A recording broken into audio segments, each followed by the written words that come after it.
네, 안녕하세요. 저는 광주과학기술원 기계로봇공학과에서 현재 3D 관련 공간지능 연구 중인 김표진이라고 합니다. 현재 학생들과 함께 우리 주위의 지도라든지 공간상에서 내 위치가 어디든지 관련된 연구를 수행하고 있고, 이러한 공간 지각 능력을 로봇에 부여해서 길을 잃어도 움직일 수 있고 찾아가는 그런 관련된 연구를 수행하고 있습니다.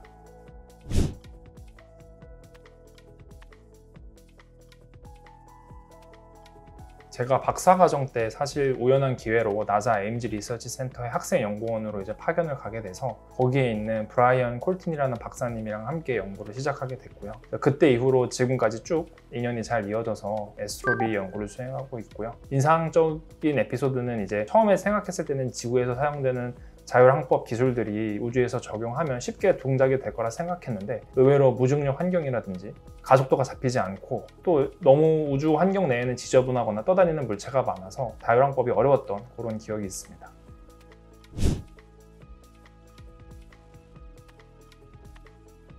현실에 존재하는 공간을 가상으로 가져와서 만든 건 쌍둥이 모델이라고 생각하시면 될 것 같습니다. 저희는 이런 에스트로비라는 로봇에 탑재된 카메라에서 얻어진 영상 내 직선, 평면과 같은 특성과 디지털 트윈에서 얻어진 직선, 평면을 서로 대조함으로써 국제우주정거장 내에 둥둥 떠다니는 물체에 있어서 가려지거나 보이지 않는 직선, 평면 특성까지 추출함으로써 조금 더 믿을 수 있고 강건하고 정확한 영상 기반 항법 측위 연구를 수행했습니다.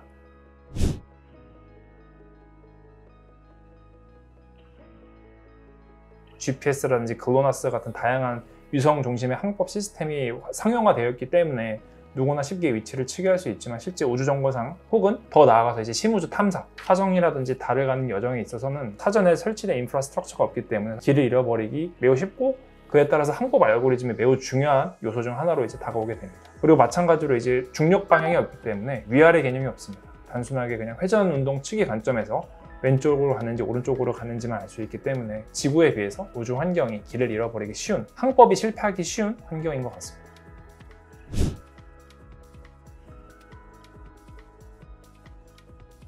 그러니까 여기서 로봇이 길을 잊어버렸다고 하는 게 결과적으로 이제 항법이 실패했다고 생각을 하는데요. 특히 우주정거장 내에서는 많은 어떤 부품이라든지 동작하는 기계들이 2중 3중으로 안전장치가 설계되어 있기 때문에 바로 사고가 나거나 혹은 이제 사람과 부딪힌다든지 그런 사건을 발생하지 않습니다. 다만 이제 나사 에스트로비에서 운영하는 어떤 그런 우주 로봇이 항법에 실패하게 될 경우에는 우주 비행사에게 이제 알람을 울려서 리캘리브레이션 해야 되는 어떤 그런 상황이 발생하게 되는데요. 사실 우주 비행사는 분 단위로 스케줄이 정해져 있기 때문에 시간이라는 한정된 자원을 가지고 이제 적재적소에 효율적으로 사용할 수밖에 없는데, 이러한 자꾸 길을 잃어버리고 하면 결과적으로 우주 비행사의 시간이라는 한정된 자원을 소진하는 거여서 이런 상황을 최대한 피하기 위해서 안정적이고 24시간 동작할 수 있는 항법 알고리즘을 연구하고 있습니다.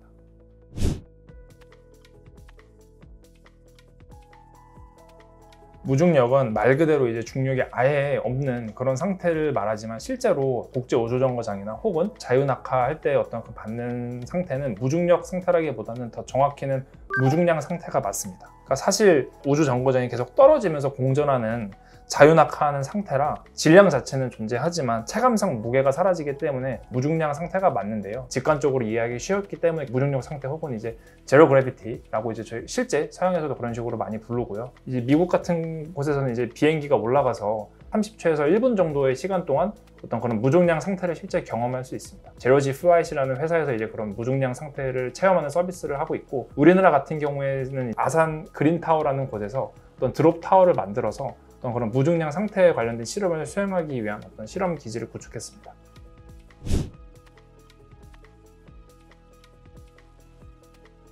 사실 우리 주위에 많은 물체들이 우주상에서는 쓸모없거나 혹은 이제 사용할 수 없는 경우가 많이 발생하는데요. 예를 들어서 음식 같은 경우에도 중력이 없어서 일반 컵을 사용할 수가 없고 대부분 빨대로 액체를 마신다거나 혹은 변기나 샤워를 지구에서 하듯이 할 수 없습니다. 따라서 특수하게 설계된 공기 흐름을 만들어내서 빨아들이는 형태의 어떤 특수한 화장실을 설계해서 사용하고 있고요. 그리고 저희 로봇 분야 같은 경우에서는 특히 가장 중요한 게 중력을 검출할 수가 없습니다. 지구상에서는 중력 가속도를 인지해서 중력 방향의 벡터를 뽑아낼 수 있기 때문에 유용하게 항법에 사용할 수 있지만, 국제우주정거장에서는 중력 벡터 성분을 추출할 수가 없기 때문에 그런 관점에 있어서 지구와는 다른 좀 새로운 항법 알고리즘 설계가 필요하다고 생각할 수 있습니다.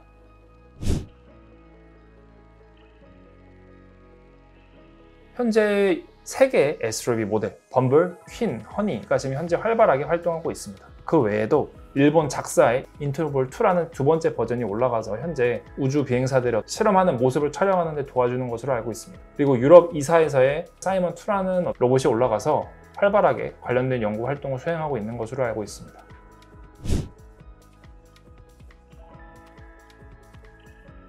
네, 저는 그런 세상이 올 수밖에 없다라고 생각을 하고요. 영화 월2를 보시면 사람이 아무것도 안 하고 로봇에게 다 시키고 이런 모습이 나오는데요. 사실 우주 미션에 있어서 가장 중요한 게 인력을 많이 보낼 수가 없습니다. 사람 같은 경우에는 생명 유지 장치도 필요하고 많은 어떤 부가적인 장비가 필요하기 때문에 궁극적으로는 시간의 지남에 따라서 사람이 하는 많은 일들을 로봇에게 이제 맡기고 임무를 부여해서 사람은 조금 더 본질적이고 핵심적인 연구활동 혹은 실험활동에 집중할 수 있는 그런 식으로 이제 운영이 되지 않을까 생각하고 있습니다.